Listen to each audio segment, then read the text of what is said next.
Podcast de l'article de Rachid Boufous publié sur l'odj.ma. L'auteur a intitulé son article « Un après-midi à Sidi Moumen ». Il commence son article ainsi. C'est avec une émotion non feinte que j'ai retrouvé le quartier de Sidi Moumen, 19 ans après ce funeste jour du vendredi 16 mai 2003, quand je m'étais juré de ne plus remettre les pieds dans ce coin de Casablanca, car les autorités refusaient sans raison de construire un centre multiculturel à destination des jeunes du quartier, et dont j'étais l'architecte pour le compte de la société d'État Atacharouk. Je m'étais dit qu'après les attentats, qui ont ensanglanté Casablanca et perpétrés par des jeunes de Sidi Moumen, c'était à d'autres intervenants de prendre le relais. Le travail des architectes et des urbanistes ne pouvait plus répondre à la détresse et la misère sociale des populations des bidonvilles. Il fallait d'autres types d'interventions et du moment que nous n'étions pas écoutés, en tant qu'architecte, cela ne servait à rien de continuer. L'auteur poursuit son article ainsi. Aujourd'hui, 19 ans après, j'ai été invité par le Centre culturel Les Étoiles, à Sidi Moumen. Un endroit magnifique, plein de jeunes et qui respire la fraîcheur et la spontanéité. Un mur plein d'étoiles, artistes qui ont démarré dans le centre, créé par l'artiste Mahi Binebine et le cinéaste Nabil Ayouch, quelques années après 2003, comme une réponse à l'obscurantisme qui avait happé une partie de la jeunesse du quartier, une réponse lumineuse et adéquate quand on voit le résultat aujourd'hui de cet accompagnement de la jeunesse. Le centre est construit sur 3 niveaux, avec plein de salles où on apprend, la musique, le théâtre, la peinture et où on vient écouter des écrivains. Je ne pensais pas qu'il y aurait autant de monde. La petite salle de musique était pleine à craquer. Beaucoup de jeunes du centre et d'ailleurs, sont venus écouter l'extraterrestre que je suis. C'est grâce à mon ami et homme de théâtre, Smaï Falahi, qui a démarré ici, que j'ai été invité au centre de Sidi Moumen. Amina Oumouine, qui a modéré la rencontre, est professeure de français dans un collège du quartier. Je lui ai dit que pour mettre tout le monde à l'aise et pour que mon propos soit compris, je m'adresserai à l'assistance en langue marocaine, un mélange subtil de darija et de français. L'objectif étant que le dialogue puisse être fructueux et utile, cassant au passage les barrières de la langue, tant je sais que la jeunesse actuelle ne maîtrise pas, dans sa majorité la langue de Molière, l'arabisation à outrance de l'enseignement étant passée par là.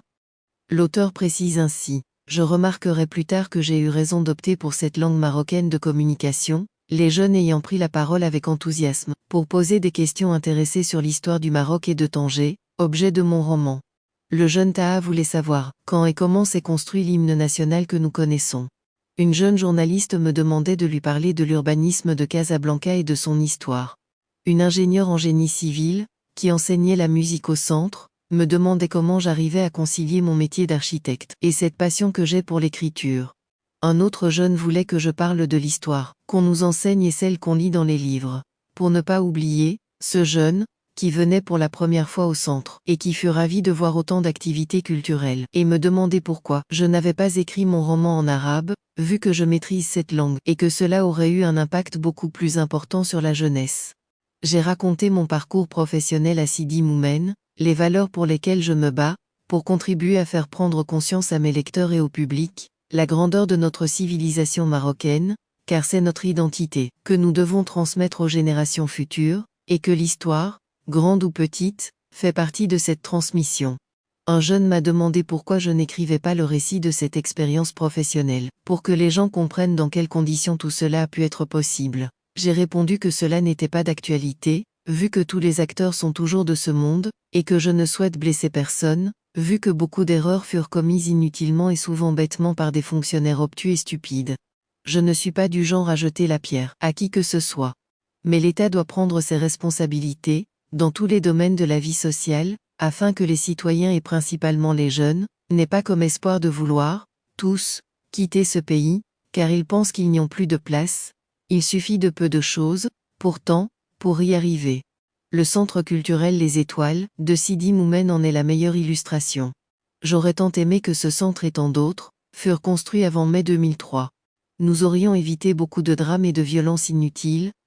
L'auteur exprime ainsi. J'étais content de retrouver mon ami Gilali Bougnim, ancien DG de la société Atacharouk, qui m'a fait l'amitié d'assister à la rencontre d'aujourd'hui, et qu'il fut le témoin et l'opérateur principal de cette grande opération de relogement des bidonvilles des carrières centrales, Thomas et de Sidi Moumen vers la cité Atacharouk.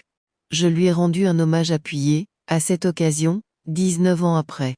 Aujourd'hui, Ce quartier est devenu un bout de ville, très dynamique. On y a ramené le tramway et tous les usages urbains qui manquaient tant à l'époque. J'ai embarqué mon amie et écrivaine Yasmine Chamy dans ce lieu. Elle en est revenue avec plein d'étoiles dans les yeux. Un rendez-vous pris pour décembre prochain, afin d'y présenter ses romans.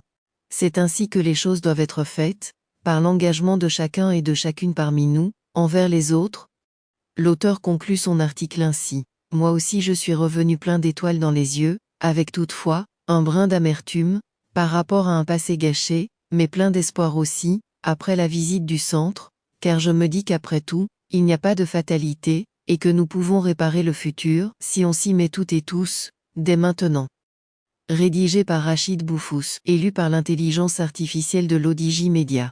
N'oubliez pas de télécharger notre application l'ODJ mobile sur Android et iOS, et de vous abonner à notre chaîne YouTube l'ODJ TV, si vous souhaitez être au courant des dernières actualités, podcasts et émissions télévisées.